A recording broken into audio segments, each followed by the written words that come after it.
Hi friends, അപ്പോൾ നമ്മൾ ഇന്ന് ഈ വീഡിയോയിൽ നോക്കാൻ പോകുന്നത് നമുക്ക് എങ്ങനെയാണ് ഒരു ഹെൽത്ത് കാർഡ് നമുക്ക് ഓൺലൈനായിട്ട് ക്രിയേറ്റ് ചെയ്യാമെന്നുള്ളതാണ്. അപ്പോൾ ഹെൽത്ത് കാർഡ് എന്താണെന്നുള്ളത് ഞാൻ പറയാം. ഇപ്പോൾ നമുക്കറിയാം ആധാർ, നമ്മുടെ അങ്ങനത്തെ പല ഐഡൻറ്റിറ്റി കാർഡും ഉള്ളത് നമുക്കറിയാം. അതായത് ഒരു ആധാർ ആണെങ്കിൽ നമുക്ക് ഒരു പൗരൻ്റെ എല്ലാ ഡേറ്റാസും നമുക്ക് അതിനകത്ത് ഉണ്ടാവും. ഇപ്പോൾ നമുക്ക് എന്തൊരു വെരിഫിക്കേഷന് പോയാലും നമ്മുടെ ആധാറിൻ്റെ ഡേറ്റ വെരിഫൈ ചെയ്ത് കഴിഞ്ഞാൽ നമുക്ക് നമ്മുടെ ഐഡൻറ്റിറ്റി നമുക്ക് അറിയാൻ പറ്റും. അതുപോലെ ഒരു പൗരൻ്റെ ഒരു ആരോഗ്യപരമായിട്ട് ബന്ധപ്പെട്ട കാര്യങ്ങൾ നമുക്കിപ്പം നിങ്ങളിപ്പോൾ ഒരു ഹോസ്പിറ്റലിൽ ചികിത്സയിലാണ്, നിങ്ങൾ വേറൊരു ഹോസ്പിറ്റലിൽ പോകുമ്പോൾ നിങ്ങൾ ഇതിൻ്റെ എല്ലാ ഡേറ്റാസും നിങ്ങൾക്ക് അതിനകത്ത് വിവരിച്ച് കൊടുക്കേണ്ട ആവശ്യമില്ല. നിങ്ങളുടെ ഹെൽത്ത് കാർഡിൽ നിങ്ങളുടെ ഹെൽത്തുമായിട്ട് ബന്ധപ്പെട്ട എല്ലാ ഡേറ്റാസും അതുവരെയുള്ള, ഇപ്പോൾ നിങ്ങൾ ലാസ്റ്റ് വിസിറ്റ് ചെയ്ത ഹോസ്പിറ്റലിലുള്ള അവരെയുള്ള ഡേറ്റാസ് നിങ്ങൾക്ക് ആ ഹെൽത്ത് കാർഡിനകത്ത് അപ്ഡേറ്റഡ് ആയിരിക്കും. നമ്മൾ മറ്റൊരു ഹോസ്പിറ്റലിൽ പോവുകയോ അല്ലെങ്കിൽ നിങ്ങൾക്ക് വേറെ എന്തെങ്കിലും നിങ്ങളുടെ ഹെൽത്ത് പരമായിട്ടുള്ള ഒരു ആവശ്യം വരികയോ ചെയ്യുകയാണെങ്കിൽ നിങ്ങളുടെ QR കോഡ് സ്കാൻ ചെയ്യുകയോ അല്ലെങ്കിൽ നമ്മുടെ ആധാറിലെ നമ്പർ പോലെയോ അല്ലെങ്കിൽ നമ്മുടെ ഭീം UPI ID പോലെ ഒരു അഡ്രസ്സ് കൊടുത്തു കഴിഞ്ഞാൽ നിങ്ങളുടെ ഹെൽത്തുമായിട്ട് റിലേറ്റഡ് ആയിട്ടുള്ള എല്ലാ കാര്യങ്ങളും മറ്റൊരു ഹോസ്പിറ്റലിൽ നമുക്ക് അറിയാൻ പറ്റും.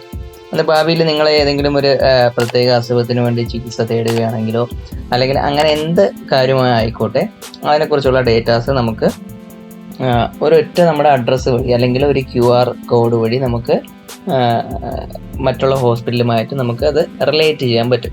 അപ്പോൾ അങ്ങനെയുള്ളൊരു കാര്യമാണ് നമ്മുടെ ഹെൽത്ത് കാർഡ് എന്ന് പറയുന്നത്. അപ്പോൾ അത് നമ്മുടെ ഫ്യൂച്ചറിലായിരിക്കും അതിൻ്റെ കൂടുതൽ യൂസ് ചെയ്യുന്നത്. അല്ല, നിങ്ങൾക്ക് ഫ്യൂച്ചറിൽ നിങ്ങൾക്ക് ഒരു മെഡിക്കൽ സ്റ്റോറിൽ പോയിട്ട് ഒരു മരുന്ന് വാങ്ങണമെങ്കിൽ പോലും ചിലപ്പോൾ നിങ്ങൾക്ക് ഇതിൻ്റെ ഒരു ആവശ്യം വരാം. നമുക്കറിയാം, നമ്മുടെ ആധാർ കാർഡ് വന്നപ്പോൾ നമ്മൾ അത്രമാത്രം ഒരു ജനപ്രീതിയൊന്നും അതിന് കിട്ടിയിട്ടില്ലായിരുന്നു. പക്ഷെ ഇപ്പോൾ അത് എങ്ങനെയാണ് എന്നുള്ളത് നമുക്ക് എല്ലാവർക്കും അറിയാം. അപ്പോൾ അങ്ങനെയുള്ളൊരു കാർഡാണ്. അത് എങ്ങനെയാണ് ജനറേറ്റ് ചെയ്യേണ്ടത്, അതായത് നമുക്ക് ഓൺലൈനായിട്ട് എങ്ങനെയാണ് നമുക്കത് ചെയ്യാം എന്നുള്ളതിനാണ് നമ്മളിപ്പോൾ ഈ വീഡിയോയിൽ പറയാൻ പോകുന്നത്. അപ്പോൾ അതിനായിട്ട് ആദ്യം നിങ്ങൾ നിങ്ങളുടെ ബ്രൗസറിനകത്ത് healthid.ndhm.gov.in എന്നുള്ള ഒരു അഡ്രസ്സ് ടൈപ്പ് ചെയ്യുക. ഞാൻ ജസ്റ്റ് അതൊന്ന് ബാക്ക് അടിച്ച് കാണിക്കാം. ഞാൻ ഇപ്പോൾ രജിസ്റ്റർ എന്നുള്ളതാണ് എടുത്തിരിക്കുന്നത്. നിങ്ങൾ ജസ്റ്റ് healthid.gov.in എന്നുള്ളത് എൻ്റർ ചെയ്ത് ഇപ്പം ഈ അഡ്രസ് ബാറിൽ നിങ്ങൾക്ക് കാണാൻ പറ്റും healthid.ndhm.gov.in. അതിനുശേഷം നിങ്ങൾ എൻ്റർ കൊടുക്കുക. അപ്പോൾ ഇതുപോലൊരു പേജ് ആയിരിക്കും നിങ്ങൾക്ക് ഓപ്പണായി വരുന്നത്. അതിനകത്ത് create your health ID now എന്നുള്ള ഓപ്ഷൻ ക്ലിക്ക് ചെയ്യുക. ഇപ്പോൾ നമുക്ക് വരുന്നത് generate your health ID, generate VA Aadhaar. നിങ്ങൾക്ക് ആധാർ കാർഡ് ഉണ്ടെങ്കിൽ നിങ്ങൾക്ക് ആധാറിൻ്റെ നമ്പർ വെച്ചിട്ട് നിങ്ങൾക്ക് ഹെൽത്ത് ID ജനറേറ്റ് ചെയ്യാം.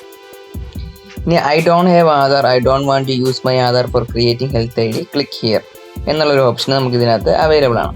അപ്പോൾ നിങ്ങൾക്ക് ആധാർ നമ്പർ വച്ചിട്ടല്ല രജിസ്റ്റർ ചെയ്യണം അല്ലെങ്കിൽ ഇത് എടുക്കണമെന്നുണ്ടെങ്കിൽ നിങ്ങൾക്ക് ഈ ഒരു ഓപ്ഷനും ക്ലിക്ക് ചെയ്യാവുന്നതാണ്. പക്ഷേ ഇതിലുള്ളൊരു പ്രശ്നം എന്ന് പറഞ്ഞാൽ നമുക്കറിയാം, നമ്മുടെ ബാങ്ക് അക്കൗണ്ട് തുടങ്ങിയപ്പോൾ ഒന്നും നമ്മൾ ആധാർ കാർഡ് യൂസ് ചെയ്തിട്ടില്ല. ഇപ്പോൾ നമ്മുടെ എല്ലാ ബാങ്ക് അക്കൗണ്ടിലും പാൻ കാർഡ് നമ്പറും ആധാർ കാർഡും മാൻഡേറ്ററി ആക്കിയിട്ടുണ്ട്. അപ്പോൾ അതുപോലെ വരുന്ന കാലങ്ങളിൽ നമുക്ക് ആധാർ നിർബന്ധമായേക്കാം. അതുകൊണ്ട് ആധാർ ഉള്ളവർ മാക്സിമം ജനറേറ്റ് VA ആധാർ എന്നുള്ള ഓപ്ഷൻ കൊടുത്ത് തന്നെ ഇത് ഹെൽത്ത് കാർഡ് ക്രിയേറ്റ് ചെയ്യുന്നതാണ് ബെറ്റർ എന്നാണ് എൻ്റെ ഒരു അഭിപ്രായം. ഞാനിപ്പോൾ ഇതിനകത്ത് ചെയ്യാൻ പോകുന്നത് ജനറേറ്റ് VA ആധാർ എന്നുള്ള ഓപ്ഷനാണ്. അപ്പോൾ ഞാൻ ജനറേറ്റ് VA ആധാർ എന്നുള്ള ഓപ്ഷൻ കൊടുത്തു. അത് കഴിഞ്ഞിട്ട് എൻ്റെ ആധാർ നമ്പർ ഇതിനകത്ത് ടൈപ്പ് ചെയ്യുക. അപ്പോൾ നിങ്ങളുടെ ആധാർ നമ്പർ ടൈപ്പ് ചെയ്യുക. പിന്നെ ഞാൻ ഇതിനകത്ത് എൻ്റെ ആധാർ നമ്പർ ടൈപ്പ് ചെയ്തിട്ടുണ്ട്. അതിനുശേഷം ഐ എഗ്രി എന്നുള്ള ബോക്സിൽ നമ്മൾ ടിക്ക് ചെയ്യുക. I am not a robot എന്നുള്ള ബോക്സിലും ടിക്ക് ചെയ്യുക. അതിനുശേഷം നമ്മൾ സബ്മിറ്റ് എന്നുള്ള ബട്ടൺ കൊടുക്കുക. അപ്പോൾ നമ്മുടെ ഫോണിലേക്ക് ഒരു OTP നമ്പർ വരുന്നതാണ്. അപ്പോൾ നമ്മൾ ആ OTP നമ്പർ ആധാർ OTP എന്നുള്ള ബോക്സിലേക്ക് എൻ്റർ ചെയ്യുക. അതിനുശേഷം സബ്മിറ്റ് എന്നുള്ള ബട്ടൺ കൊടുക്കുക. അപ്പോൾ നമ്മുടെ മൊബൈൽ നമ്പർ എൻ്റർ ചെയ്യാൻ വേണ്ടിയിട്ടുള്ള ഒരു ബോക്സ് വന്നിട്ടുണ്ടാവും. അപ്പോൾ അതിലേക്ക് നമ്മുടെ മൊബൈൽ നമ്പർ എൻ്റർ ചെയ്ത് കൊടുക്കുക. അതിനുശേഷം സബ്മിറ്റ് എന്നുള്ള ബട്ടൺ പ്രസ് ചെയ്യുക. ഇപ്പം നമ്മുടെ ഹെൽത്ത് ID ക്രിയേറ്റ് ചെയ്യാൻ വേണ്ടിയിട്ട് ഒരു OTP നമ്പർ നമ്മുടെ രജിസ്റ്റേർഡ് മൊബൈൽ നമ്പറിലേക്ക് വന്നിട്ടുണ്ടാവും. അപ്പോൾ ആ OTP കൂടി നമ്മൾ ഇതിലേക്ക് എൻ്റർ ചെയ്യുക. അതിനുശേഷം സബ്മിറ്റ് ബട്ടൺ പ്രസ് ചെയ്യുക. അപ്പോൾ നമുക്ക് ഇതുപോലൊരു പ്രൊഫൈൽ നമുക്ക് വന്നിട്ടുണ്ടാവും. അതുപോലെ നമ്മുടെ രജിസ്റ്റേർഡ് മൊബൈൽ നമ്പറിലേക്ക് നമുക്ക് ഒരു സക്സസ് മെസ്സേജ് വന്നിട്ടുണ്ടാവും. നമ്മുടെ ഹെൽത്ത് ID ക്രിയേറ്റ് ആയിട്ടുണ്ടെന്ന് പറഞ്ഞിട്ട് അതിൻ്റെ ഒരു ID നമ്പറും വന്നിട്ടുണ്ടാവും. അപ്പോൾ ഇതിനകത്തേക്ക് നമുക്ക് ചെയ്യാനുള്ളത് നമ്മുടെ ഫസ്റ്റ് നെയിം അതുപോലെ ലാസ്റ്റ് നെയിം നമുക്ക് ഇതിനകത്ത് എഡിറ്റ് ചെയ്യാൻ പറ്റും. അപ്പോൾ അത് മാത്രമേ നമുക്ക് ഇതിനകത്ത് ചേഞ്ച് ചെയ്യാൻ പറ്റത്തുള്ളൂ. അപ്പോൾ ഞാൻ ഇതിനകത്ത് എൻ്റെ പേരൊന്ന് ക്യാപ്സിലൊക്കെ ആക്കിയാണ്. അതുപോലെ നമ്മുടെ ഡേറ്റ് ഓഫ് ബർത്ത്, ജെൻഡർ, അങ്ങനത്തെ കാര്യങ്ങൾ നമുക്ക് പക്ഷേ അതൊന്നും നമുക്ക് ചേഞ്ച് ചെയ്യാൻ പറ്റത്തില്ല. അതെല്ലാം നമ്മുടെ ആധാറിലുള്ള ഡീറ്റെയിൽസ് നമുക്ക് ഇതിനകത്ത് കാണാൻ പറ്റും. പിന്നെയുള്ളത് നമ്മുടെ ഹെൽത്ത് ഐ ഡി ആണ്. അപ്പോൾ നമ്മുടെ ഹെൽത്ത് ഐ ഡി അവസാനിക്കുന്നത് നമ്മളിപ്പോൾ UPI ഒക്കെ അവസാനിക്കുന്നത് നമ്മൾ കൊടുക്കുന്ന ID @UPI അല്ലെങ്കിൽ നമ്മൾ ഏത് ഇതാണ് ഫോൺ പേ ആണെങ്കിലും അതുമായിട്ട് റിലേറ്റഡ് ആയിട്ടുള്ള ഒരു @ കഴിഞ്ഞിട്ടുള്ള പോർഷൻ ആയിരിക്കും നമുക്ക് വരുന്നത്. അപ്പോൾ നമ്മുടെ ഹെൽത്ത് ഐ ഡിയിൽ വരുന്ന @NDHM എന്നുള്ളൊരു എക്സ്റ്റൻഷൻ ആയിരിക്കും വരുന്നത്. നിങ്ങൾക്ക് ഇതിനകത്ത് കൊടുക്കാനുള്ള പേര് അല്ലെങ്കിൽ നിങ്ങളെ എളുപ്പം നമുക്ക് ഐഡൻറ്റിഫൈ ചെയ്യാൻ പറ്റുന്ന ഒരു ഡീറ്റെയിൽസ് കൊടുക്കുക. ഞാനിപ്പോൾ എൻ്റെ നെയിമാണ് കൊടുക്കുന്നത്. അതുപോലെ നമ്മുടെ ഇമെയിൽ അഡ്രസ്സ് കൊടുക്കുക. അത് കഴിഞ്ഞിട്ട് എൻ്റെ അഡ്രസ്സിൻ്റെ പോർഷൻ കാണാൻ പറ്റും. അതുപോലെ സ്റ്റേറ്റ്, നമ്മുടെ ഡിസ്ട്രിക്റ്റ്, ഇതെല്ലാം കാണാൻ പറ്റും.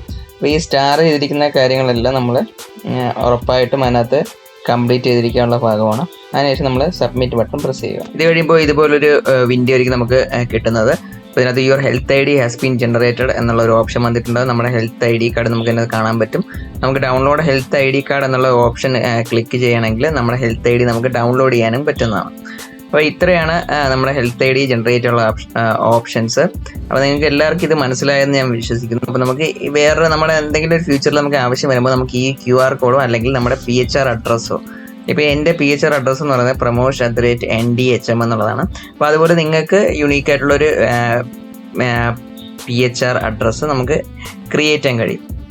അപ്പോൾ നമുക്ക് എളുപ്പം നമുക്ക് ഓർത്തിരിക്കാൻ പറ്റുന്ന ഒരു ID ആയിരിക്കണം അത്. അപ്പോൾ നമുക്ക് ആ ഒരു ID പറയുമ്പോൾ തന്നെ നമ്മുടെ ഹെൽത്തുമായിട്ട് റിലേറ്റഡുള്ള എല്ലാ ഡേറ്റാസും അവർക്ക് എടുക്കാൻ കഴിയുന്നതാണ്. അപ്പോൾ ഇങ്ങനെയാണ് നമുക്ക് ഹെൽത്ത് ID കാർഡ് ക്രിയേറ്റ് ചെയ്യുന്നത്. അപ്പോൾ ഇപ്പോൾ നമുക്കിത് തുടങ്ങിയിട്ടേ ഉള്ളൂ. അപ്പോൾ നമ്മുടെ ഫ്യൂച്ചറിൽ ഉറപ്പായിട്ടും നമുക്ക് നമ്മുടെ ആധാർ പോലെ അല്ലെങ്കിൽ ബാക്കി നമ്മുടെ ID കാർഡ്സ് പോലെ നമുക്ക് ഇതും ഒരു ആവശ്യമുള്ള ഒരു ID കാർഡായിട്ട് അല്ലെങ്കിൽ ഒരു ഡേറ്റ ആയിട്ട് വരും. നിങ്ങളെല്ലാവരും ഇതൊന്ന് ട്രൈ ചെയ്ത് നോക്കുക. ഇപ്പോൾ നമുക്കിത് എളുപ്പം നമുക്ക് ഓൺലൈനായിട്ട് തന്നെ ഇത് ക്രിയേറ്റ് ചെയ്യാൻ കഴിയുന്നതാണ്. എന്തെങ്കിലും ഡൗട്ട് ഉണ്ടെങ്കിൽ നിങ്ങൾക്ക് കമൻറ്റ് ബോക്സിൽ ചോദിക്കാം. നിങ്ങൾക്ക് എല്ലാവർക്കും വീഡിയോ ഇഷ്ടപ്പെട്ടെന്ന് കരുതുന്നു. ഇഷ്ടപ്പെട്ടെങ്കിൽ തീർച്ചയായിട്ടും ലൈക്ക് ചെയ്യുക, ഷെയർ ചെയ്യുക, കമൻറ്റ് ചെയ്യുക. അതുപോലെ സബ്സ്ക്രൈബ് ചെയ്യാൻ മറന്നവരാണെങ്കിൽ സബ്സ്ക്രൈബ് ചെയ്യുക. നമുക്ക് മറ്റൊരു വീഡിയോയിൽ മറ്റൊരു വിഷയമായി കാണാം. അതുവരേക്കും ഗുഡ് ബൈ.